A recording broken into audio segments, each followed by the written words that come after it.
السلام عليكم ورحمة الله وبركاته. بسم الله الرحمن الرحيم. إن الحمد لله والصلاة والسلام على رسول الله وعلى آله وصحبه ومن والاه. ما بعد، أعوذ بالله السميع العليم من الشيطان الرجيم من همزه ونفخه ونفثه. بسم الله الرحمن الرحيم. رب اشرح لي صدري ويسر لي أمري واحلل عقدة من لساني يفقهوا قولي. سبحانك لا علم لنا إلا ما علمتنا إنك أنت العليم الحكيم. اللهم لا سهل إلا ما جعلته سهلا وأنت تجعل الحزن إذا شئت سهلا. أعوذ بالله السميع العليم من الشيطان الرجيم من همزه ونفخه ونفثه. بسم الله الرحمن الرحيم. إن الذين كفروا بآياتنا سوف نصليهم نارا كلما نضجت جلودهم بدلناهم جلودا غيرها ليذوقوا العذاب إن الله كان عزيزا حكيما. والذين آمنوا وعملوا الصالحات سندخلهم جنات تجري من تحتها الأنهار خالدين فيها أبدا لهم فيها أزواج مطهرة وندخلهم ظلا ظليلا. تقریباً ہم لوگ آیت پڑھ چکے ہیں. ان الذين كفروا بآياتنا سوف نصليهم نارا كلما نضجت جلودهم بدلناهم جلودا غيرها ليذوقوا العذاب. یہاں تک ہم لوگ پڑھ چکے تھے کہ اللہ سبحانہ وتعالیٰ ان کے جلدوں کو بدل دے گا. تو ابن کثیر رحمۃ اللہ علیہ کی کچھ چیزیں میں سنا دیتا ہوں اس سلسلے میں. لیکن ایک بات یہ ہے کہ نا مجھے تحقیق نہیں ہے ان احادیث کی. کلما نضجت جلودهم بدلناهم جلودا غيرها. وقال يحيى بن يزيد الحضرمي إنه قال يجعل للكافر 100 جلد، يجعل للكافر 100 جلد بين كل جلدين لون من العذاب. اب اس کے علاوہ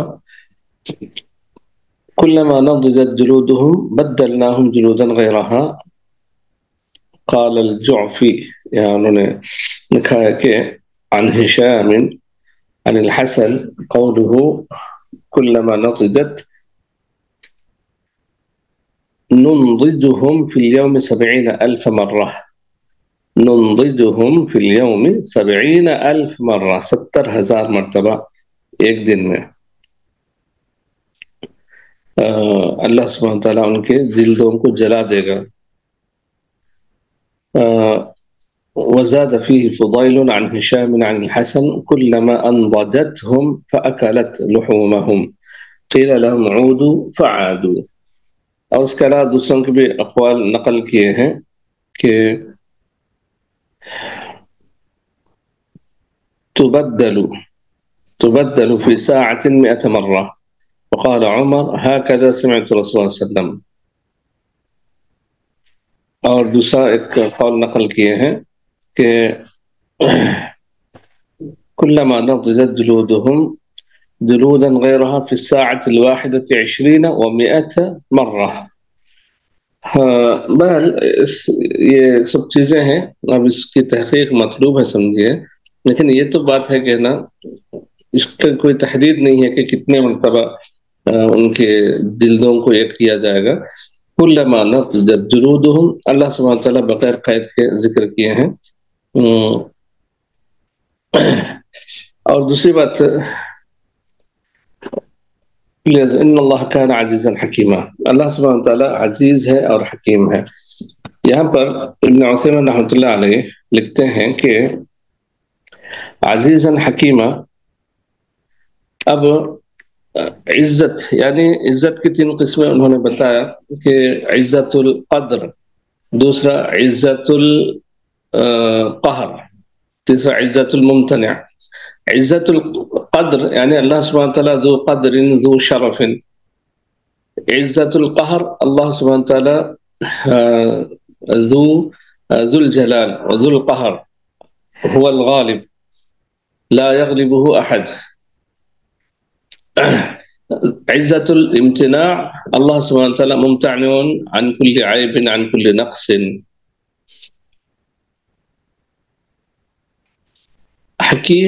حکیماً اس کے 2 چیزیں بتاتے ہیں ابن عثیمین رحمۃ اللہ علیہ. ایک اللہ سبحانہ تعالیٰ ذو حکم یعنی حکم والا ہے. حکم کا مطلب، حکم کے دو، اس سے پہلے شاید ہم لوگ ڈسکس کر چکے تھے کہ حکم کونی اور حکم شرعی. حکم کونی یعنی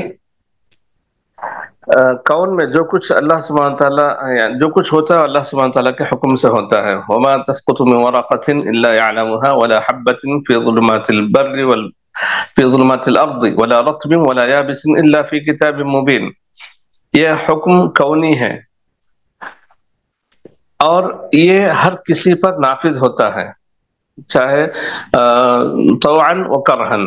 یعنی انسان ایسا نہیں کہہ سکتا کہ میں حکم کونی سے بری ہوں یا حکم کونی مجھ پر نافذ نہیں ہوتا.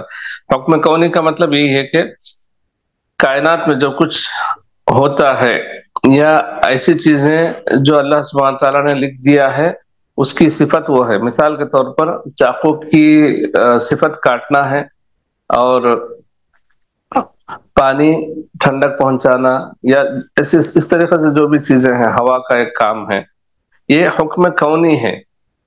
اب حکم شرعی کیا ہے؟ اچھا، اس کی مثال کیا ہے قرآن کے اندر؟ الا لہ الحکم، الا لہ الحکم جو ہے قرآن کے اندر. اور دوسرا یوسف علیہ السلام کے بھائیوں نے کیا کہا؟ ارجعوا الی ابیکم لا ابرح حتی یحکم اللہ لی، حتی یحکم اللہ لی، یہاں تک کہ اللہ سبحانہ تعالیٰ کوئی حکم میرے لیے وہ کر دے. اور اس میں اختلاف ہے اگرچہ کہ دونوں بھی ہو سکتا ہے، حکم کونی حکم شرعی. اب دوسرا سورۃ الممتحنہ میں حکم شرعی کی ایک مثال ہے، ذالکم حکم اللہ یحکم بینکم. حکم شرعی کا مطلب کیا ہے؟ شریعت میں جو کچھ احکام ہیں، نماز کے احکام ہیں یا اسلام لانے کے احکام ہیں، اور جو کچھ قوانین ہیں شرعی قوانین، اس کو حکم شرعی کہتے ہیں. یہ کسی پر نافذ ہوتے ہیں، کسی پر نہیں نافذ ہوتے ہیں. مثلا کوئی سرے سے مسلمان ہی نہیں ہے تو اس کے اوپر احکام شرعیہ نافذ نہیں ہوتے ہیں، حالانکہ اس کو ایمان لانا چاہیے تھا. شرعی ایک حکم اس کے لیے وہ کافر کے لیے ہے کہ وہ اسلام لائے، اور دوسرا جو لوگ اسلام لا چکے ہیں ان پر شرعی احکام لاگو ہوتے ہیں. ہاں، یہ بات الگ ہے کہ اس کو اپنے اوپر نافذ کرتا ہے بندہ، نماز پڑھتا ہے، کبھی کبھی نماز نہیں پڑھتا ہے، کوئی نماز چھوڑ ہی دیتا ہے، کوئی انکار کرتا ہے. تو یہ تمام چیزیں نا حکم شرعی کہلاتے ہیں، حکم شرعی کہلاتے ہیں. اب اللہ سبحانہ تعالیٰ حکیم ہے، اس کا مطلب یہ ہے کہ اللہ سبحانہ تعالیٰ حکم فرمانے والا ہے. دوسرا حکیم کا مطلب ہے احکام، یعنی اتقان کے معنی میں. اتقان کے معنی میں اللہ سبحانہ، یعنی اتقان اس چیز کو یہ کہہ لیں کہ نا اللہ سبحانہ تعالیٰ جو کچھ کرتا ہے اس میں اللہ تعالیٰ متقن ہے. یعنی اللہ سبحانہ تعالیٰ جانتا ہے کہ کون سی چیز کہاں رکھی جائے، کہاں کون سا کام کیا جائے، کون سا کام کرایا جائے بندوں سے، یہ اللہ سبحانہ تعالیٰ برابر جانتے ہیں. وضع الشیء فی محلہ، اتنا مناسب رہتا ہے کہ انسان یہ کہے کہ اس کے علاوہ دوسری جگہ یہ چیز سیٹ نہیں ہو پائے گی، اس کے علاوہ دوسرا حکم یہاں پر کوئی زیب نہیں دیتا، لائق نہیں ہے. اس قدر اللہ سبحانہ تعالیٰ اپنے کاموں میں، اپنے احکام میں. بسا اوقات انسان کہ اس کے حساب سے اللہ سبحانہ تعالیٰ حکم کرتے ہیں احکام، اور بسا اوقات حکم مثال کے طور پر نماز پڑھنے کا حکم ہے.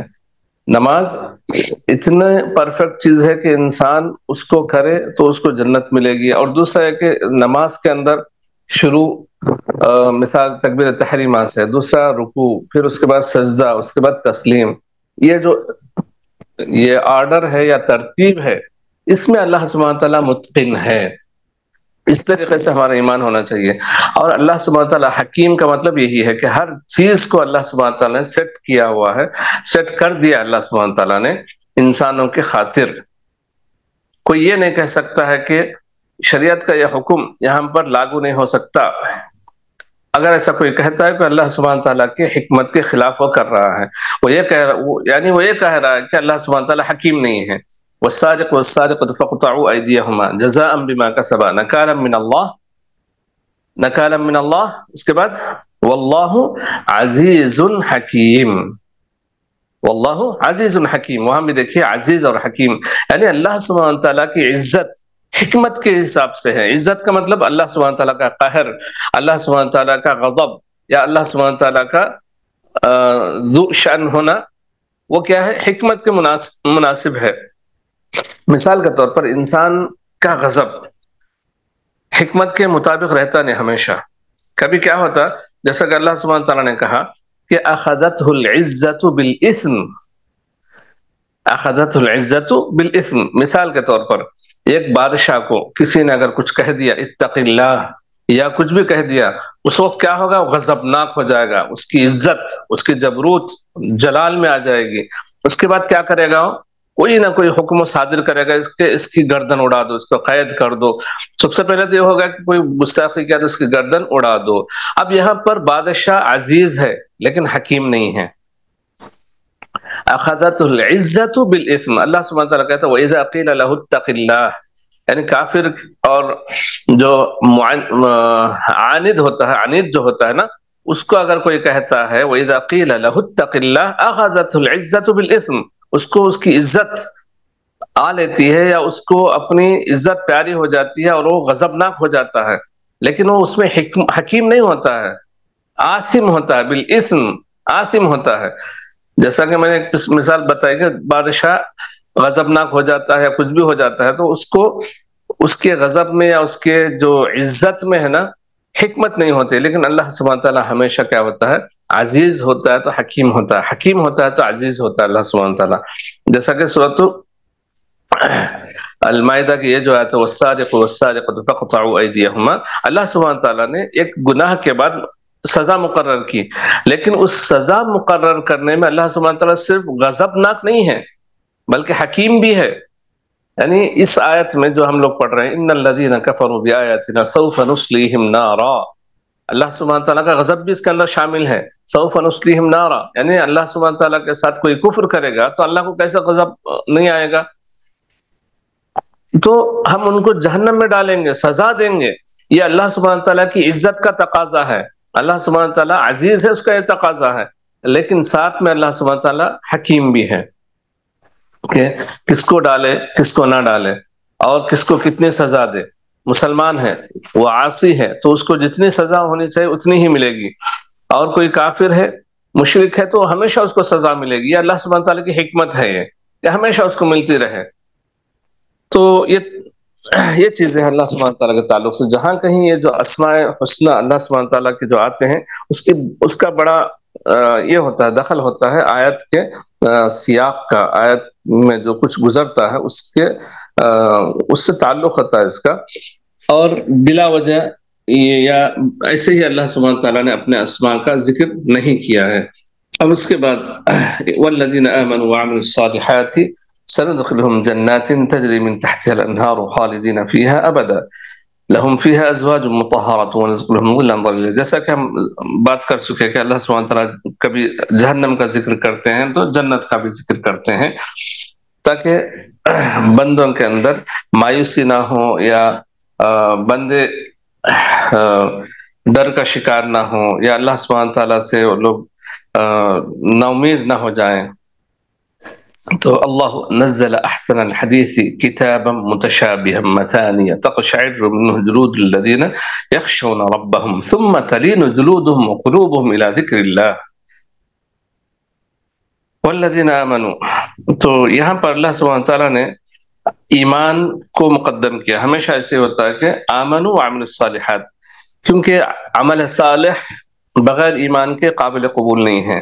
منافقین کے بارے میں اللہ سبحانہ تعالیٰ نے کہا وَمَا مَنَعَهُمْ أَن تُقْبَلَ إِلَّا أَنَّهُمْ كَفَرُوا بِاللَّهِ وَبِرَسُولِهِ وَلَا يَأْتُونَ الصَّلَاةَ إِلَّا وَهُمْ كُسَالَى وَلَا يُنْفِقُونَ إِلَّا وَهُمْ كَارِهُونَ وَمَا مَنَعَهُمْ أَن تُقْبَلَ مِنْهُمْ نَفَقَاتُهُمْ إِلَّا أَنَّهُمْ كَفَرُوا بِاللَّهِ، ان کے نفقات یعنی انفاق بھی کرتے تھے وہ منافقین، لیکن یہ سب قبول کیوں نہیں ہوتے؟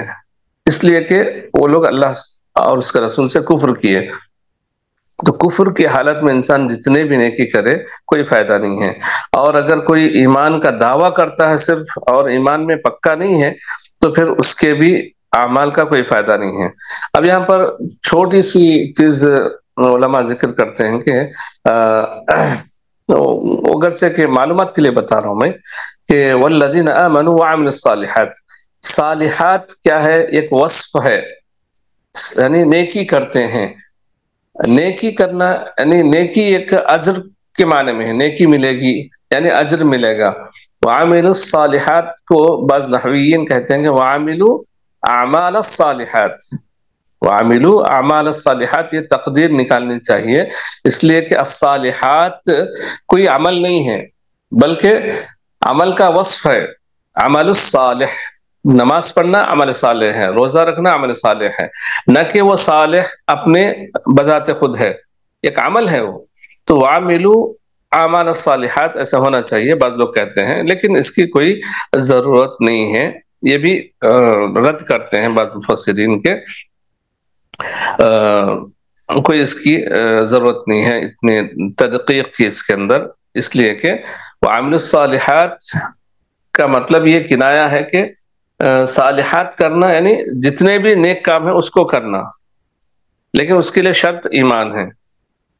اور ایمان کیا ہے؟ ان تؤمن باللہ وملائکتہ وکتبہ ورسلہ والیوم الآخر والقدر خیرہ وشرہ،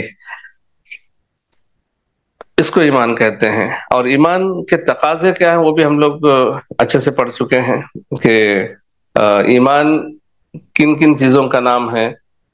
اقرار باللسان، عمل بالارکان، کیا ہے؟ 3 چیزیں جو ایمان کا ارکان کیا ہے یا ایمان کے تقاضے. عمل بالجوارح شیخ. ہاں، اقرار باللسان ہے پہلے، پھر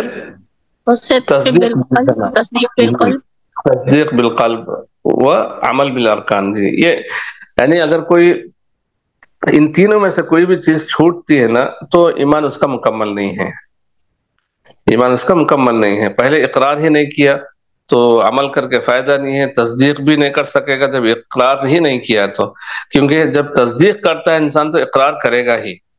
تو لیکن مرحلہ وار اگر کہتے ہیں تو اقرار ہونا ضروری ہے، اس کے بعد تصدیق بالقلب. تو انسان ہے نا اس کے اندر کمزور ہے تصدیق میں، اس کے اندر کوئی شک و شبہ ہے تو پھر اس کا ایمان مکمل نہیں ہے. تو یا ایھا الذین آمنوا ادخلوا فی السلم کافہ، پورے طریقے سے انسان کو اسلام کے اندر داخل ہونا چاہیے، اس کے اندر ذرا برابر بھی شک نہیں ہونا چاہیے اللہ سبحانہ تعالیٰ یا ایمانیات کے تعلق سے. سندخلہم جنات تجری، تو یہاں پر ہم لوگ پڑھ چکے تھے کہ سین اور صوفہ میں کیا فرق ہے، اور اللہ سبحانہ تعالیٰ ایمان والوں کے بارے میں صوفہ بھی کہا ہے اور سین بھی کہا ہے، تو اس کے تعلق سے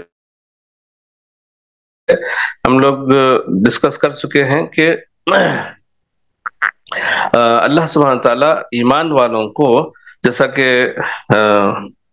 ایک یعنی سوف یؤتیہم اجورہم، ان کو ان قریب، یعنی دونوں کا معنی ایک ہی کریں گے. بعض مفسرین کہتے ہیں دونوں میں کوئی فرق نہیں ہے، سین اور صوفہ دونوں میں کوئی فرق نہیں ہے، دونوں تقریب زمان کے لیے ہیں، لیکن بعض مفسرین کہتے ہیں کہ زیادہ راجح یہی ہے کہ دونوں میں فرق کیا جائے، سین اور صوفہ میں. اور اگر اللہ سبحانہ تعالیٰ جہنمیوں کے بارے میں کہتا ہے صوفہ، تو ہو سکتا ہے کہ اللہ سبحانہ انہیں مہلت دے اور کوئی اس میں ایمان بھی لالے، وہ بھی جنتیوں میں شامل ہو جائے، ایمان والوں میں شامل ہو جائے. اور جنتیوں کو اللہ سبحانہ تعالیٰ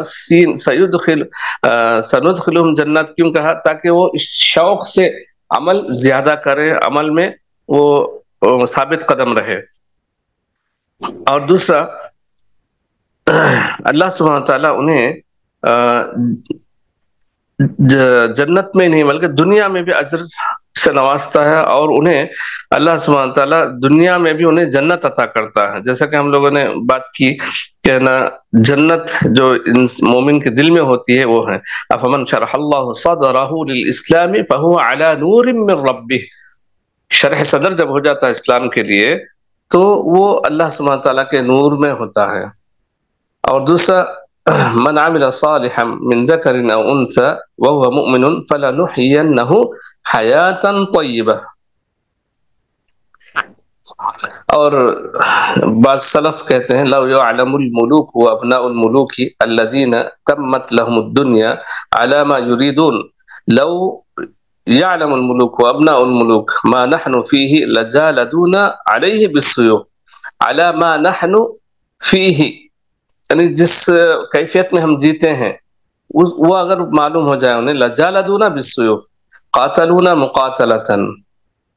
اور ابن تیمیہ رحمۃ اللہ علیہ کا قول نقل کرتے ہیں کہ ما یصنع اعدائی بی، جب ان کا قید کیا گیا تو کہتے ہیں کہ ما یصنع اعدائی بی ان جنتی فی صدری، ان جنتی فی صدری.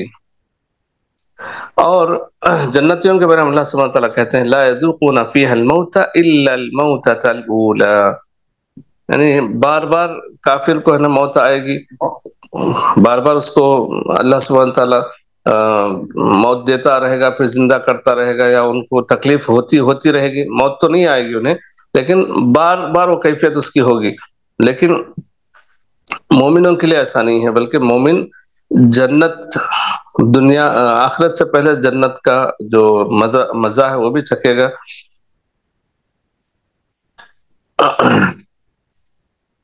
اللہ سبحانہ تعالیٰ نے مومن کی اس حالت کے لیے اللہ کے نبی صلی اللہ علیہ وسلم نے کہا عجبا لامر المؤمن ان اصابته سراء ضراء صبر وان اصابته سراء شكر فكان خيرا له فكل امره خير كل امره خير.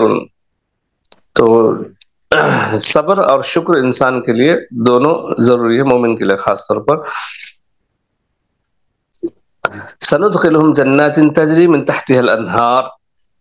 اچھا، تحتها الانہار کیوں کہا اللہ سبحانہ تعالیٰ نے؟ گرچہ کہ نہریں نیچے ہی بہتی ہیں نا، نہریں تو نیچے ہی بہتی ہیں، لیکن یہاں پر خصوصاً کیوں کہا اللہ سبحانہ تعالیٰ نے تحتها الانہار؟ ان کے گھروں کے، ان کے محلات کے نیچے سے نہریں گزریں گی.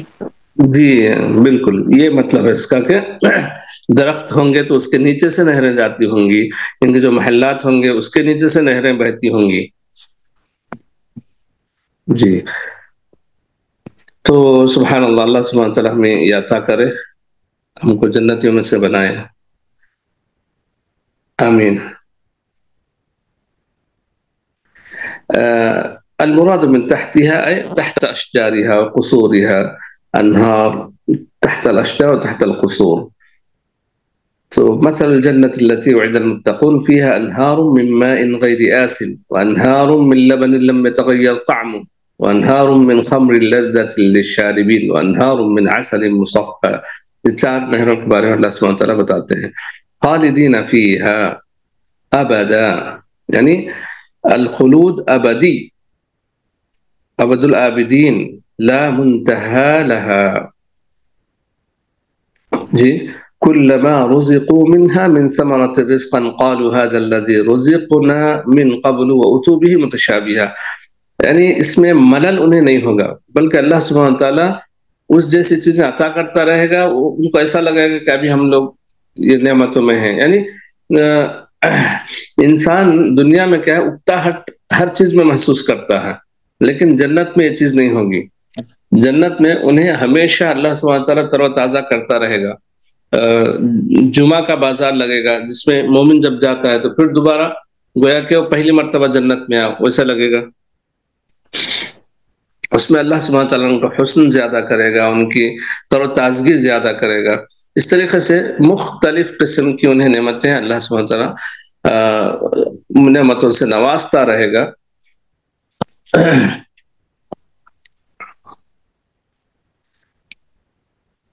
لہم فیہا ازواج مطہرہ، ان کے لیے جوڑے ہوں گے. ازواج یہاں پر زوج مراد نہیں ہے، یعنی کہ شوہر مراد نہیں ہے، بلکہ ازواج اللہ سبحانہ تعالیٰ جوڑے، یعنی مرد ہے تو عورت، عورت ہے تو مرد، اس کے لیے اللہ سبحانہ تعالیٰ مہیا کریں گے. ازواج مطہرہ، یہ جو تطہیر ہے یہ دو قسم کی ہے، حسی اور معنوی. جی طہارت حسی اور طہارت معنوی دونوں بھی مراد ہے یہاں پر. حسی کا مطلب بول والغائط والحیض والاستحاضہ والنفاس والصفرہ والقدرہ والعرق والرائحہ المنتنہ وغیر ذلك، كل ما يستحب ازالته والتنزہ عنہ. ان تمام چیزوں سے، چاہے وہ مرد ہو چاہے عورت ہو، لہم فیہا ازواج مطہرہ، تو دونوں کے لیے یہ چیزیں ہیں کہ اللہ سبحانہ تعالیٰ ان عیوب سے یعنی حسی عیوب سے. اس کے بعد معنوی عیوب کیا ہے؟ معنوی عیوب کہ غضب، تکرب، کراہا، عصیان، یہ تمام چیزیں، یعنی یہاں تک کہ چہرے پر ان کے مایوسی یا اکتئاب، یہ تمام چیزیں ان سے پاک ہوں گے، ہر حساب سے مطہر ہوں گے. لہم فیہا ازواج مطہرہ.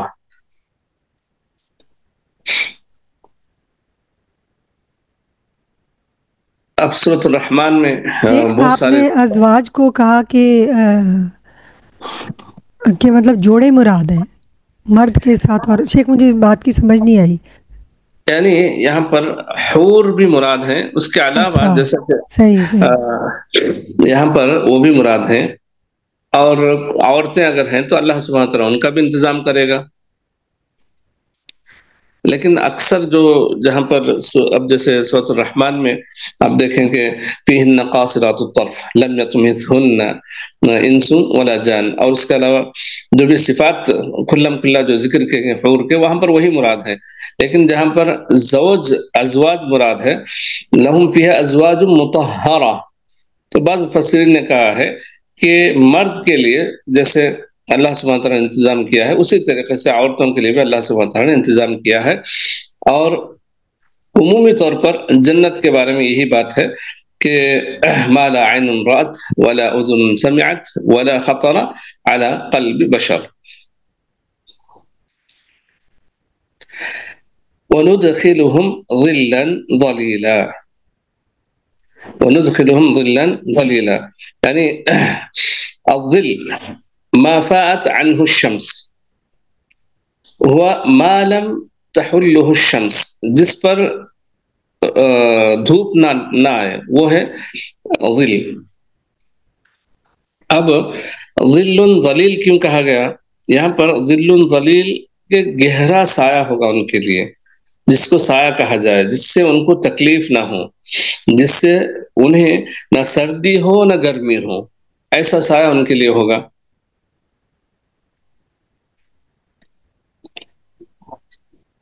اب ظل کے تعلق سے قرآن کے اندر یہ کہا گیا کہ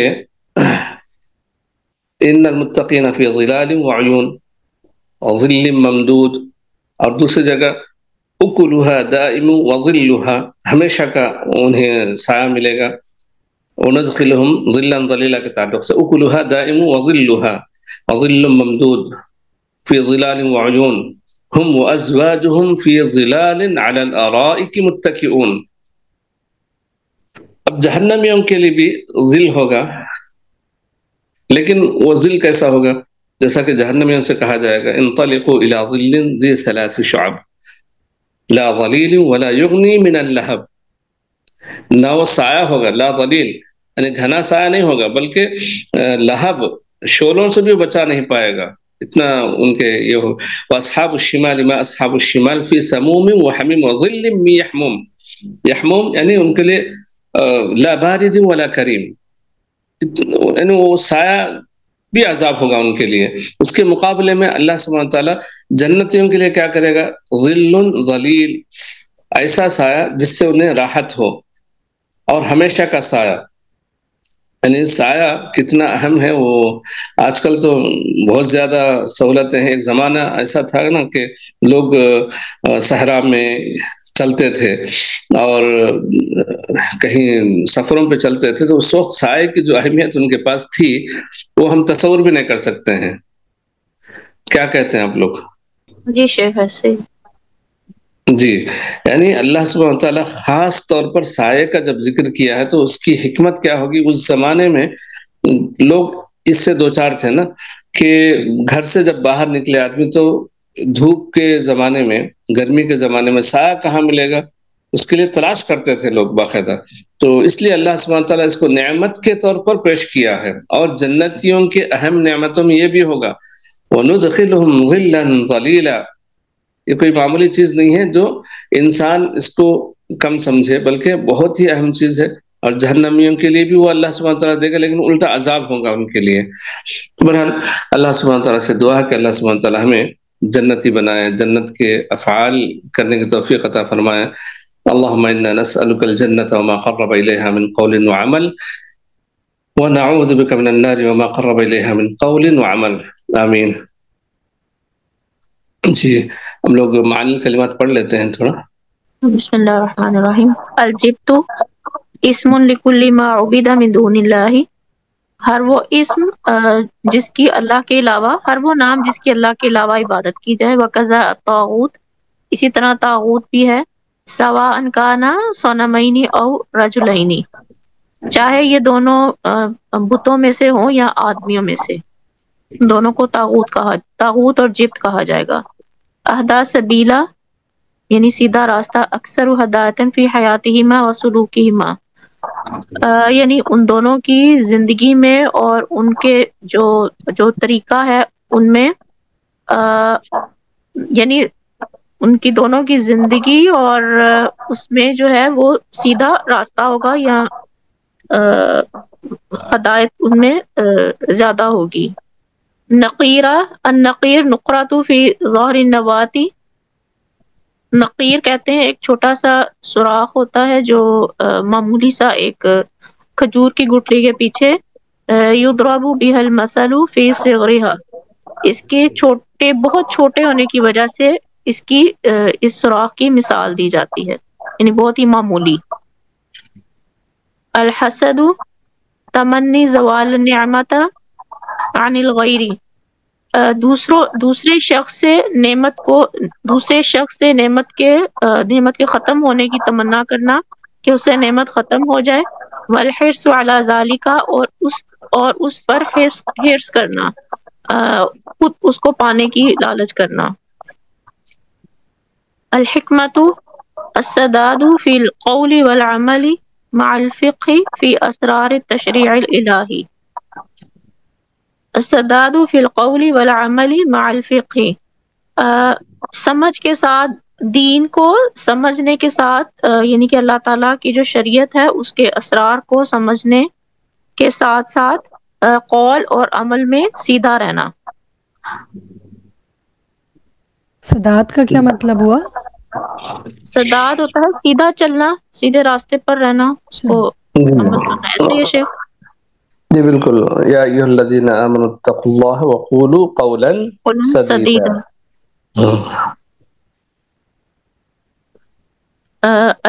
ہدایت الآیات ہے وجوب الکفر بالجبت والطاغوت، جبت اور طاغوت کا کفر کرنے کے وجوب ہے، اس میں اس کو واجب کیا گیا ہے کہ اس سے انکار کرنا ہے. بیان مکر الیہودی وغشہم، یہود کے دھوکے اور ان کے مکر کا بیان ہے ان آیت میں. وَأَنَّهُمْ لَا يَتَوَرَّعُونَ عَنِ الْغَشِّ وَالْكَذِبِ وَالتَّضْلِيلِ، اور اس چیز کا بیان ہے کہ وہ دھوکے، جھوٹ اور گمراہی سے وہ نہیں بچتے، ان کی یعنی ان کے مذہب کا حصہ ہے. ذم الحسد والبخل، حسد اور بخل کی مذمت کا بیان ہے. ایمان بعض الیہودی بالاسلامی، اس میں اس بات کا ہے کہ جو بعض یہود ہیں وہ ایمان لے آئے تھے اسلام پر. وکفر اکثرهم مع علمہم، اور ان میں سے جو اکثریت تھی انہوں نے علم حاصل ہونے کے باوجود جو ہے وہ اس کا انکار کیا تھا. بصحت الاسلامی ووجوب الایمان به والدخول به، یعنی اس علم کے باوجود کہ اسلام جو ہے وہ ایک صحیح راستہ ہے اور ایمان لانا واجب ہے، اور ایمان لانا اور اس میں اسلام میں داخل ہونا جو ہے وہ واجب ہے، اس کے باوجود انہوں نے انکار کیا. جی آپ نے صحیح پڑھا وکفارہ بول کے، لیکن ایک اور بھی توجہ ہو سکتی ہے کہ جیسا کہ ایمان یعنی بیان ایمان بعض یہودی بالاسلام وکفر اکثرهم مع علمهم بصحت الاسلام ووجوب الایمان به والدخول فيه، یہ بھی ہو سکتا ہے. جی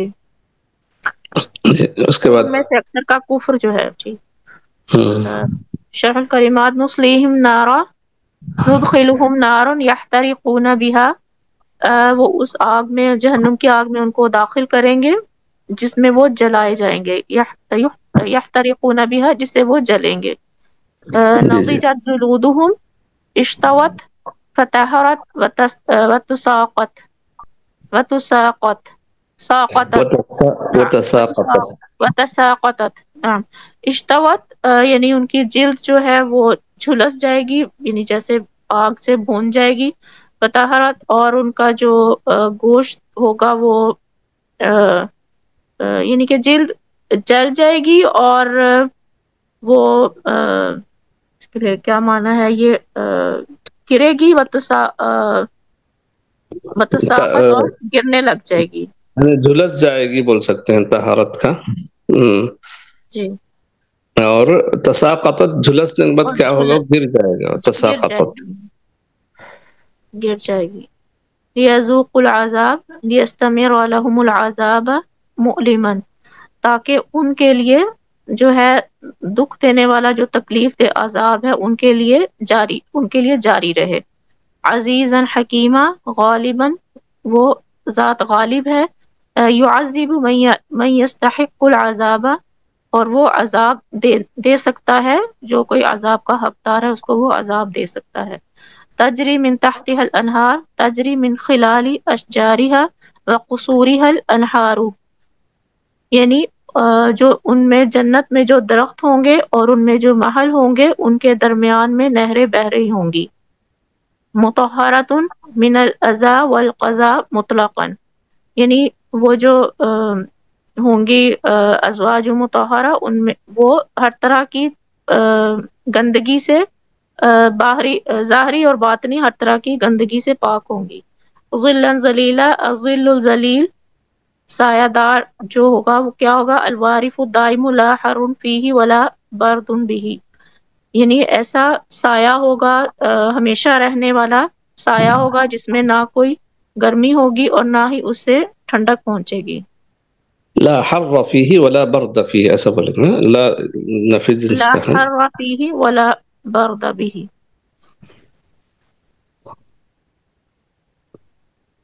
من ہدایت الآیتین الکفر والمعاصی موجبات للعذاب الاخروی. شیخ اس کے اوپر کیا آئے گا؟ لا حر آپ کہہ رہے ہیں؟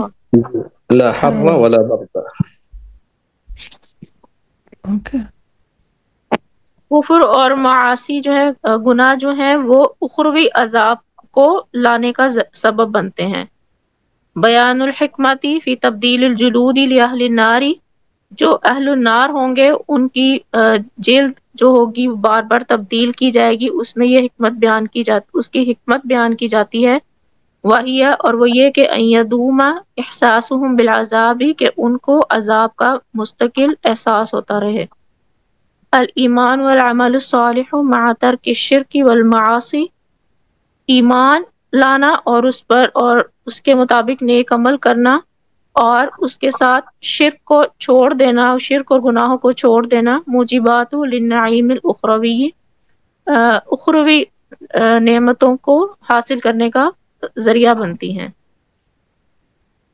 الجنت دار النعیم، جنت جو ہے وہ نعمتوں کا گھر ہے. خالیۃ من قدرات الصفو والسعادت فیہا، من قدرات وہ قدورت سے اور نفرتوں اور اس سے وہ پاک ہے. اور الصفو والسعادت فیہا، اس میں جو ہے وہ خلوص ہوگا اور سعادت ہوگی. جی جزاکم اللہ خیر. ٹھیک ہے، آئندہ ہم لوگ ہے نا آگے پڑھیں گے انشاءاللہ. سبحانک اللہم و بحمدک، اشہد ان لا الہ الا انت، استغفرک و اتوب الیک.